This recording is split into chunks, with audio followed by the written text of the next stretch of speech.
కేసీఆర్ మీద కక్షతో ఇవాళ రైతుకు శిక్ష వేసే ప్రయత్నం చేస్తా ఉన్నారు. నేను గౌరవ ముఖ్యమంత్రిని, ఈ రాష్ట్ర ప్రభుత్వాన్ని, తెలంగాణ రైతుల తరపున కోరేది ఒకటే.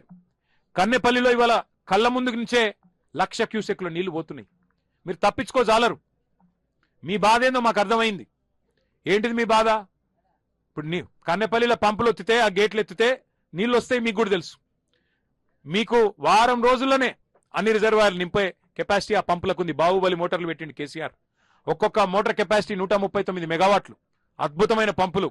ఇంజనీర్లను అడిగినాం, ఏమైనా మెయింటైన్ అయినా చేస్తుర్రా అంటే, సంవత్సరం ఆయే సార్, ఎవరు దిక్కులేడు, కానీ మేమే మెయింటైన్ చేస్తున్నాం, ఏదో అట్లా కాపాడుతున్నామని చెప్తున్నారు. వాళ్ళ వాస్తవం ఏంటంటే, మీ భయం మాకు తెలుసు రేవంత్ రెడ్డి గారు. మీ భయం ఏంది? నీళ్ళు ఇస్తే యూరియా ఇయ్యాలి.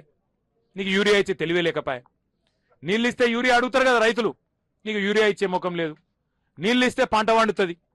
పంట వండితే మళ్ళీ నువ్వు పంట కొనాలనే. పంట కొనాలంటే నీకు తెలివి లేదు. సంచులు ఇచ్చే తెలివి లేదు. పంట వండితే మళ్ళీ కరెంట్ ఇవ్వాలి. కరెంట్ ఇచ్చే తెలివి అంతకంటే లేదు. పంట వండితే మద్దతు ధర ఇవ్వాలి. మళ్ళీ రైతుల ఖాతాల్లో పైసలు వేయాలి, అది ఇయ్యవాయే. పంట వండితే మళ్ళీ బోనస్ ఏదని అడుగుతాం.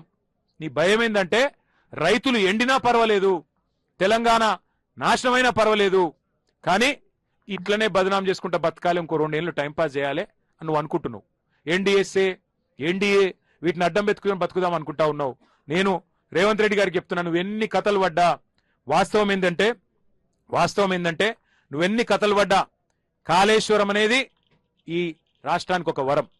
కాళేశ్వరం కేసీఆర్ గారు మనకిచ్చిన ఒక అద్భుతమైన వరం. నువ్వు కాళేశ్వరం వరం ఎట్లనో, నువ్వు ఈ రాష్ట్రానికి శనేశ్వరం.